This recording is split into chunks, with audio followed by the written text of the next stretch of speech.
eu quero compartilhar agora a reflexão na Palavra de Deus. Eu quero te convidar a esse momento, você abrir a sua Bíblia em Lucas capítulo 10, o texto da nossa reflexão nessa manhã, Lucas capítulo 10, verso 21 ao verso 24. Evangelho de Lucas. Lucas capítulo 10.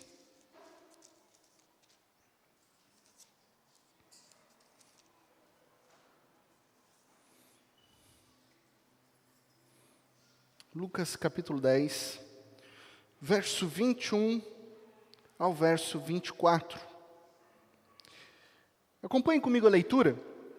Naquela hora Jesus, exultando no Espírito Santo, disse: Eu te louvo, Pai, Senhor do céu e da terra, porque escondeste estas coisas dos sábios e cultos e as revelaste aos pequeninos. Sim, Pai, pois assim foi do teu agrado. Todas as coisas me foram entregues por meu Pai. Ninguém sabe quem é o Filho, a não ser o Pai. E ninguém sabe quem é o Pai, a não ser o Filho e aqueles a quem o Filho o quiser revelar. Então ele se voltou para os seus discípulos e lhes disse em particular: Felizes são os olhos que veem o que vocês veem.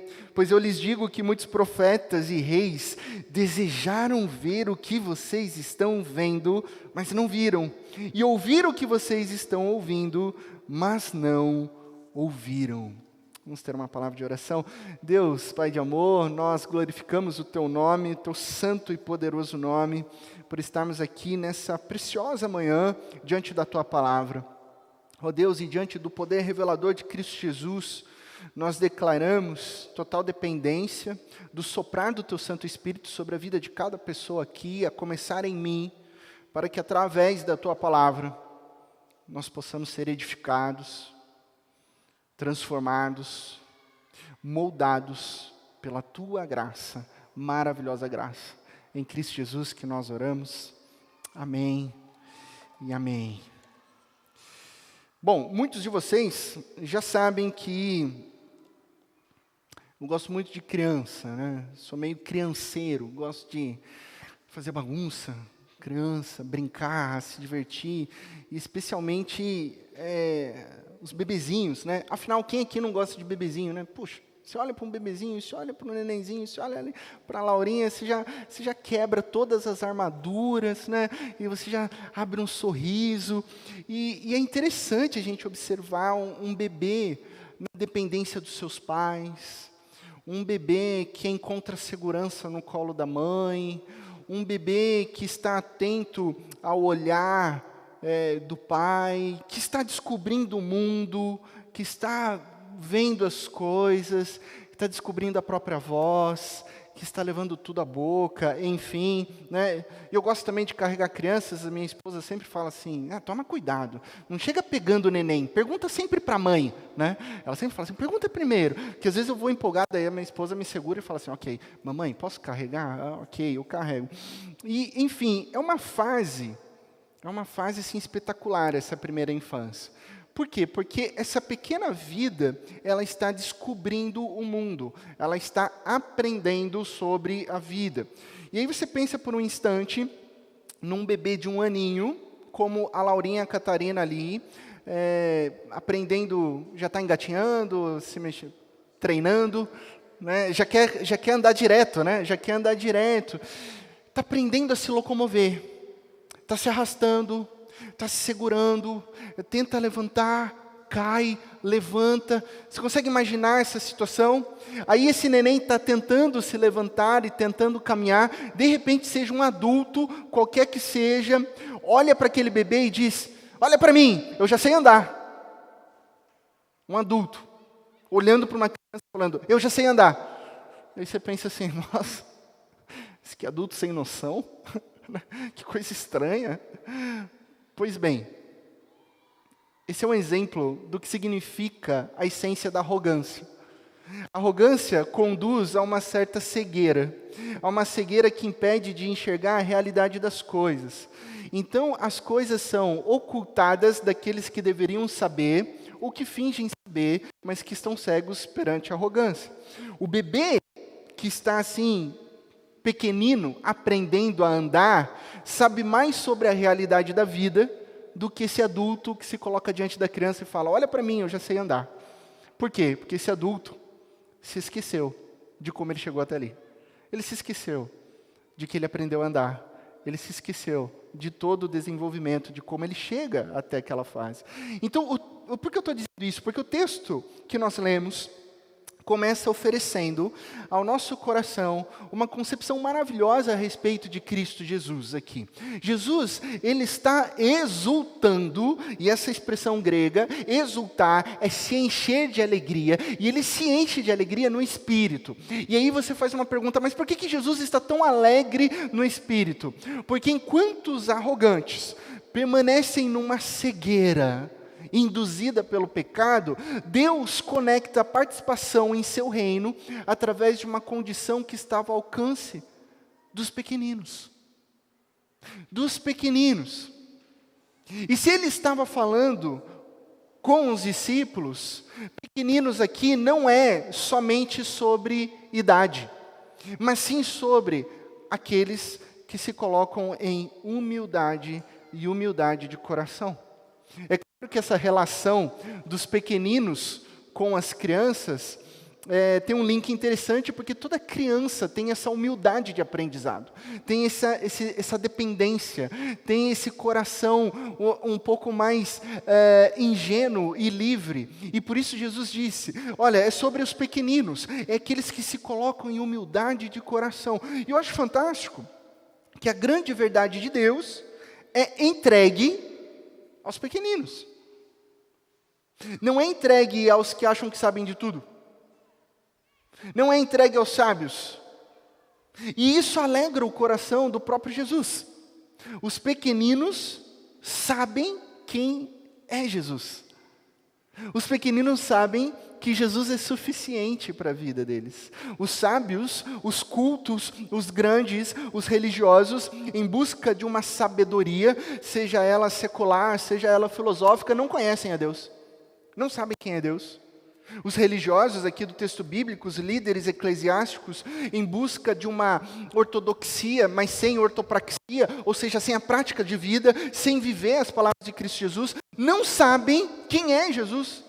Não sabem sobre a essência de Jesus. Eles tentam definir quem é Jesus, eles tentam conceituar quem é Deus, eles tentam configurar, eles tentam sistematizar Jesus, mas não conhecem. Eles têm dúvidas, eles se confundem. Até mesmo o grande profeta João Batista perguntou lá em Mateus capítulo 11, verso 3, será que esse Jesus é aquele que haveria de vir? Ou nós temos que esperar algum outro? Até João Batista teve dúvidas em seu coração. E a resposta de Jesus em Mateus capítulo 11 não veio com um conceito, não veio uma resposta objetiva e direta à pergunta de João, mas com uma demonstração clara sobre a verdadeira vida. Como é que Jesus responde? Jesus fala assim: diga a João, mande João saber que os cegos veem, os aleijados andam, os leprosos são purificados, os surdos ouvem, os mortos são ressuscitados e as boas novas são pregadas aos pobres. É isso que Jesus diz. O poder revelador de Cristo Jesus declara a possibilidade de uma verdadeira vida a ser crida, e mais, uma verdadeira vida a ser vivida. Ele oferece isso, e essa vida é manifestada como? Quando um filho é acolhido num lar, quando cuidamos uns dos outros em amor, em sinceridade, quando casamentos são restaurados, quando um viciado é purificado, quando uma prostituta é amada, acolhida, abraçada, quando o culpado é perdoado.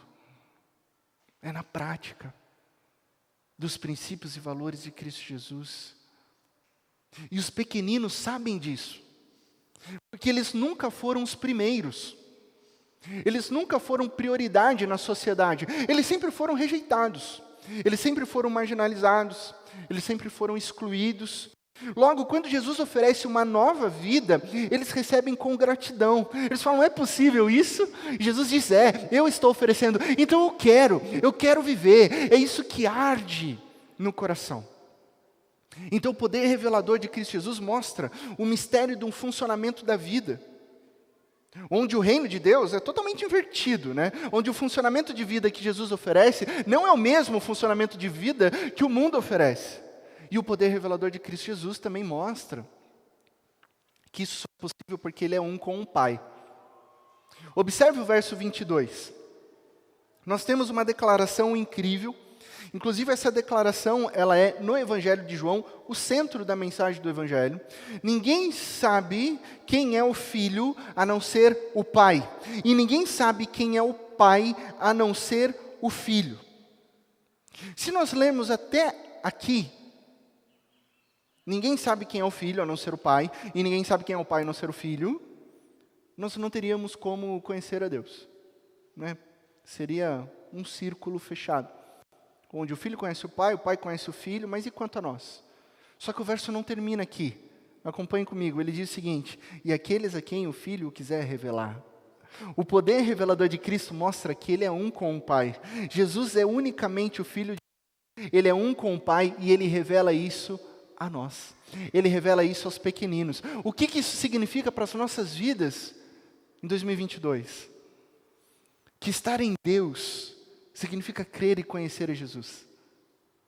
Aqueles que estão em Deus é porque conhecem e creem em Jesus. Não há como nós termos um relacionamento com Deus sem caminhar com Jesus, sem crer em suas palavras, sem seguir os seus passos e viver o seu governo de maneira sincera, de maneira prática, no dia a dia.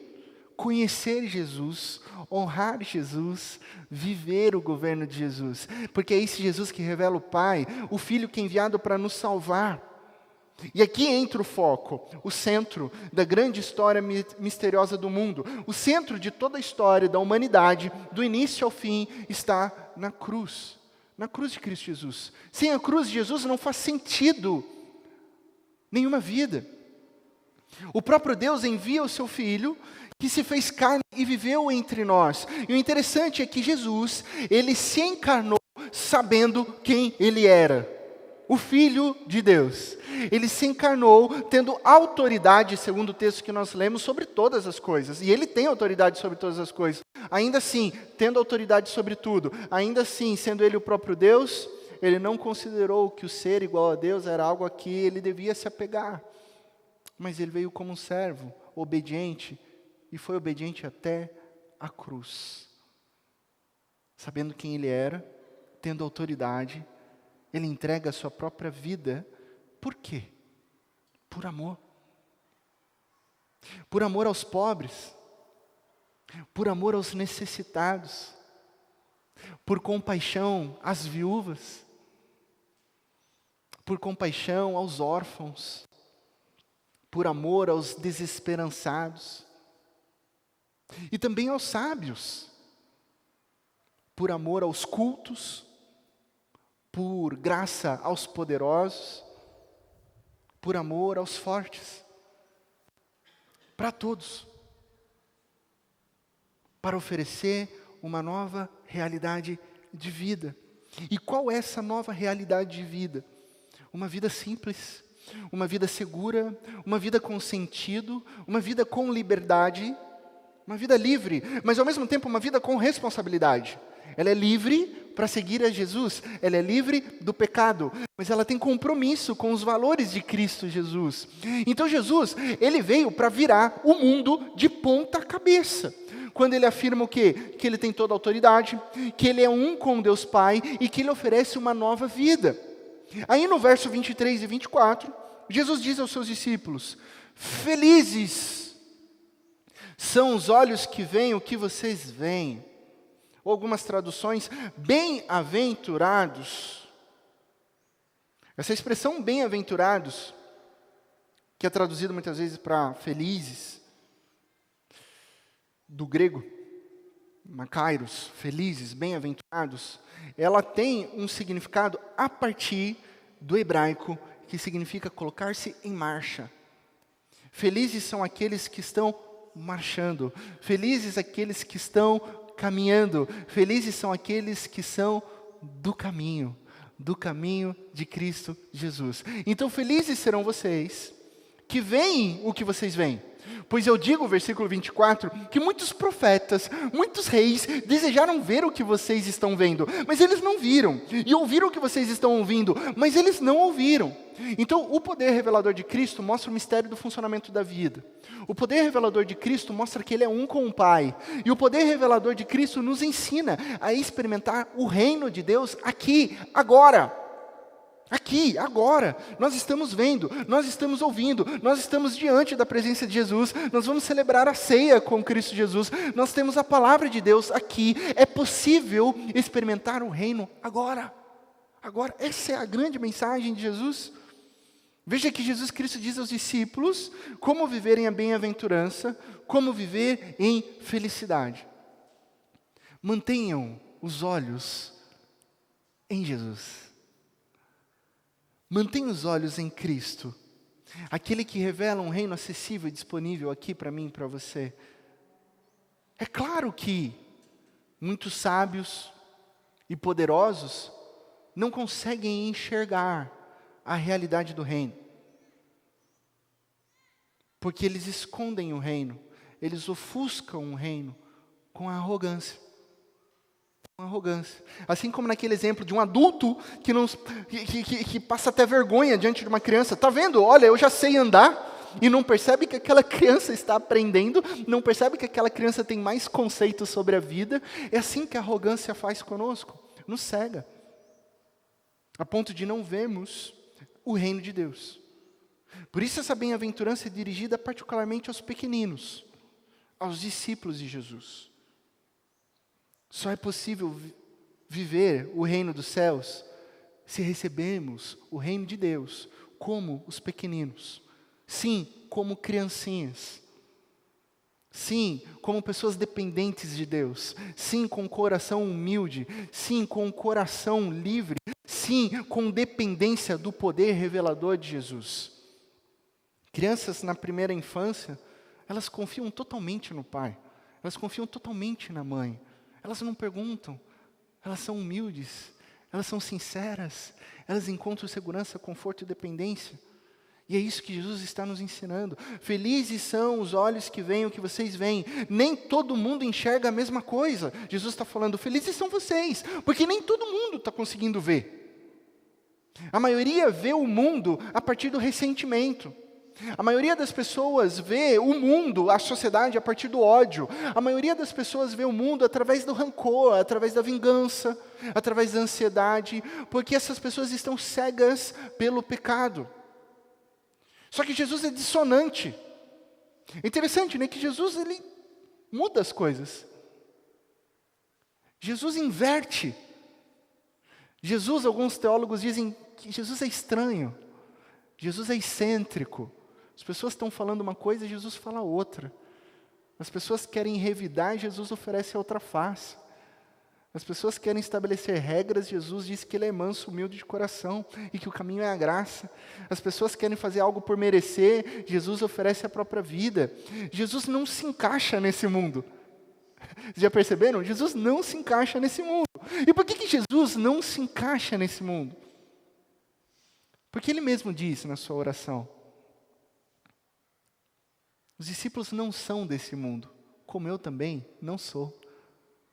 Por isso, nós também não nos encaixamos neste mundo. Nós fomos criados para outro reino, o reino de Deus. Jesus não é desse mundo, os seus discípulos não são. Então como que a gente vive? A gente vive a partir do reino de Deus, a partir do reino de Jesus. Enquanto a gente lutar contra nós mesmos diante do espelho, tentando viver o reino e os valores deste mundo, nós cada vez mais nos sentiremos fora da caixa, dissonantes. Porque nós fomos criados para viver o reino de Deus, olhando a partir do reino de Jesus. Então assim a gente começa a enxergar um mundo diferente.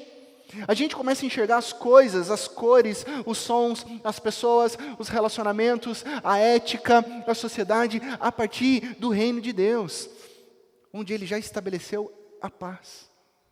Jesus já estabeleceu a paz através do seu sangue. Sabe o que isso significa? Que nós que somos batizados, nós que somos recebidos na comunhão com a Trindade, Deus Pai, Deus Filho e Deus Espírito Santo, com o propósito de vivermos em completa recusa à indiferença.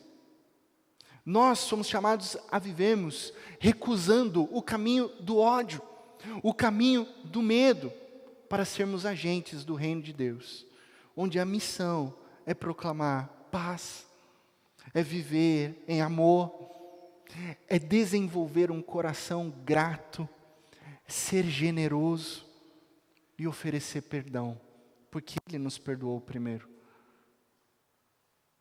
Este é um ponto fundamental. Jesus nunca ficou só nas palavras. Nunca. Jesus colocou em prática o amor. Por isso que o amor na Bíblia é movimento, não é sentimento.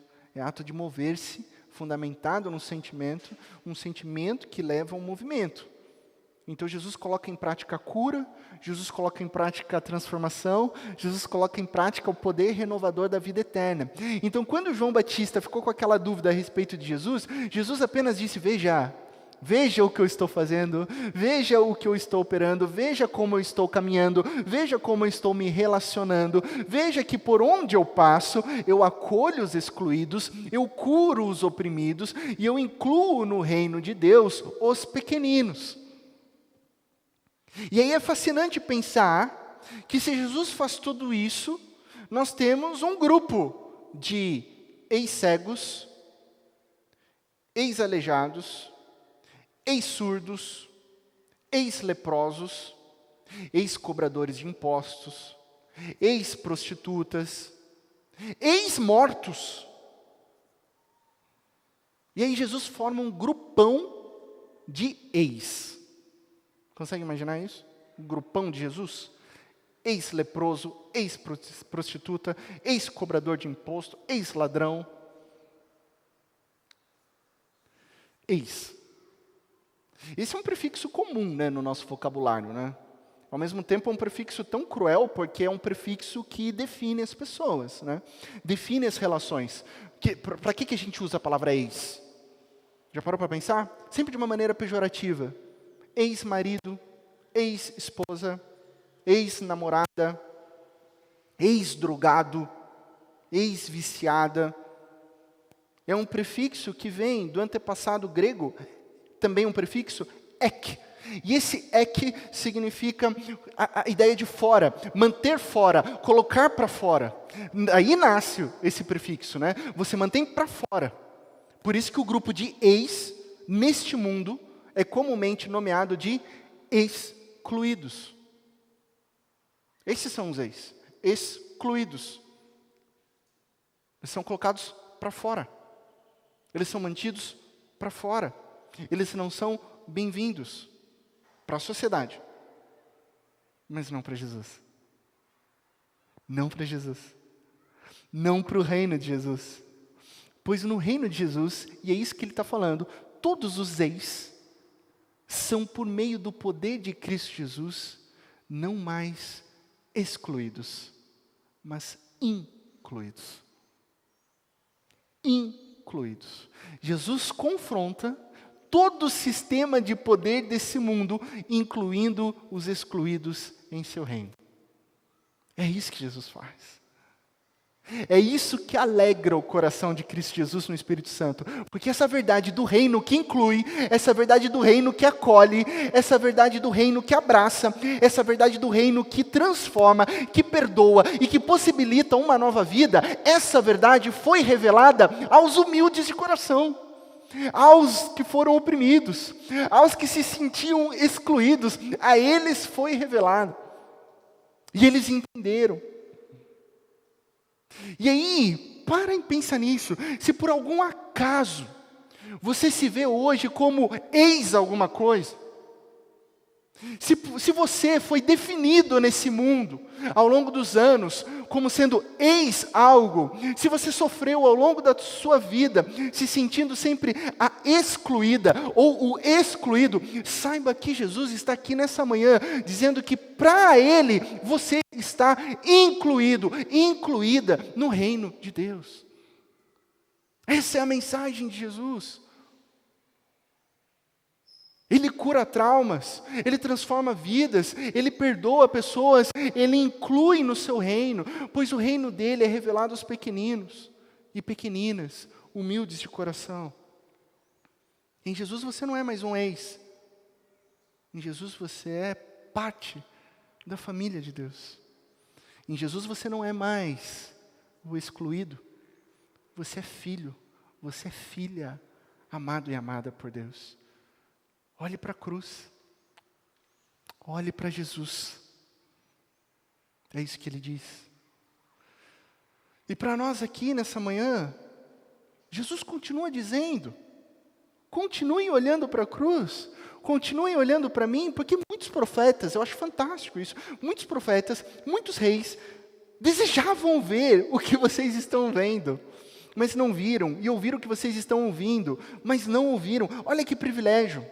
Tudo aquilo que o rei Davi ansiava em seu coração, tudo aquilo que o profeta Isaías proclamava, tudo aquilo que o profeta Miqueias, enfim, o que os outros desejavam, hoje o poder revelador de Cristo Jesus está disponível e revelado para mim e para você. Todos nós vivemos uma nova era, um novo momento, onde a história da redenção amanheceu através da ressurreição de Cristo Jesus que venceu a morte. Nós vivemos na ressurreição de Cristo Jesus. O reino de Deus definitivamente chegou, e nós aqui, da Igreja Presbiteriana do Parque, não podemos, em hipótese alguma, desperdiçar essa vida do reino. A gente não pode. Se nós não entregarmos as nossas vidas a Jesus, nós não viveremos o reino. Por isso que exige entrega. Por isso que diante do poder revelador de Jesus, e essa mensagem é dura, essa mensagem, ao mesmo tempo que nos acolhe, ela também nos coloca numa posição de decisão. Porque diante da cruz de Cristo Jesus, ou você se opõe a Jesus, ou você se compromete integralmente com Cristo Jesus. O chamado de Jesus sempre foi radical. Não tem como servir dois senhores. Ou você vive plenamente a graça de Cristo Jesus e o reino de Cristo Jesus, ou você se opõe a Ele. Quem quiser salvar a sua vida neste mundo, Jesus disse que vai perder. Mas quem entregar a vida, quem perder a sua vida por causa de Cristo Jesus, vai encontrar a verdadeira vida. Em Cristo Jesus, toda vez que você perde, na verdade você ganha. Eu acho maravilhoso isso. O reino de Deus é invertido. Quando você perde, é que você ganha. Quando você se sente o último, você é o primeiro.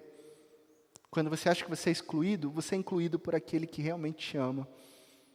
Veja o que você vê. Ouça o que você ouve. Jesus não está falando sobre uma ortodoxia sem ortopraxia. Sinceramente, de nada adianta você ser um presbiteriano de carteirinha. Eu sou neto de presbiteriano. Eu sou bisneto de presbiteriano.